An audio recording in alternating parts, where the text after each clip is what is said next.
নমস্কাৰ। আজি আপোনালোকৰ মাজত আকৌ আমি ইতিহাসৰ পাঠটো লৈ আহিছোঁ। খুব ইম্পৰ্টেণ্ট কুৱেশ্যন হয়। আপোনালোকে আমাৰ চেনেলটো ছাবস্ক্ৰাইব কৰিব, লগতে নিয়মীয়াকৈ আমাৰ ভিডিঅ'সমূহ চাই থাকিব আৰু টেলিগ্ৰাম চেনেলৰ পৰা আমাৰ PDF-সমূহ ডাউনলোড কৰিব। আজি আমাৰ প্ৰথম প্ৰশ্নটো হ'ল, প্ৰাচীন অসমৰ উল্লেখযোগ্য নদীখনৰ নাম কি? উত্তৰ কৰতোৱা নদী। পিছৰ প্ৰশ্নটো হ'ল, মহীৰংগ দানৱৰ ৰাজত্বকালত অসমৰ ৰাজধানী ক'ত আছিল? উত্তৰ মৈৰাংকু পৰ্বতত। পিছৰ প্ৰশ্নটো হ'ল, দানৱ বংশৰ মুঠ ৰজা কেইজন আছিল? উত্তৰ 4 জন। প্ৰশ্ন, অসুৰ বংশৰ মহাপৰাক্ৰমী ৰজা কোনজন? উত্তৰ নৰকাসুৰ। প্ৰশ্ন, নৰকাসুৰে কাক বিয়া কৰাইছিল? উত্তৰ বিদৰ্ভৰ ৰাজকুমাৰী মায়াক।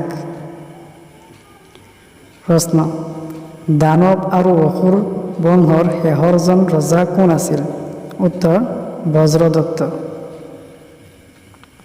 পিছৰ প্ৰশ্নটো হ'ল, কোনজন ৰজাক মহাভাৰতত পৰ্বতপতি বুলি কোৱা হৈছে? উত্তৰ ভগদত্তক। আমাৰ পিছৰ প্ৰশ্নটো হ'ল, কুৰুক্ষেত্ৰৰ যুদ্ধত অসমৰ কেইবাজন বীৰে অংশগ্ৰহণ কৰিছিল? উত্তৰ 2 জন। কুৰুক্ষেত্ৰৰ যুদ্ধত অংশগ্ৰহণ কৰা বীৰ 2 জন কোন আছিল? উত্তৰ ভগদত্ত আৰু ঘটোৎকচ।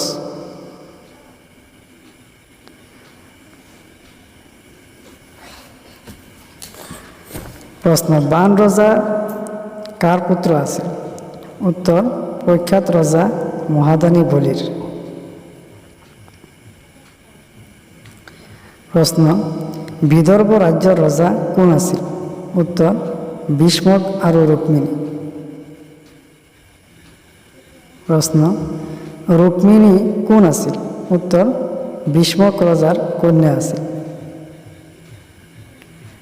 প্ৰশ্ন, মহাভাৰতত উল্লেখ থকা অসমৰ 3 জন বীৰৰ নাম কি? উত্তৰ ভগদত্ত, ঘটোৎকচ আৰু বব্ৰুবাহন। অসমৰ প্ৰথম ঐতিহাসিক ৰজা কোনজন? উত্তৰ পুষ্যবৰ্মন।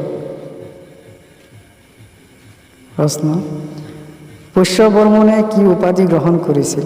উত্তৰ মহাৰাজা ধীৰাজ। আজি আমাৰ প্ৰশ্ন উত্তৰৰ আলোচনা ইমানতে শেষ হ'ল।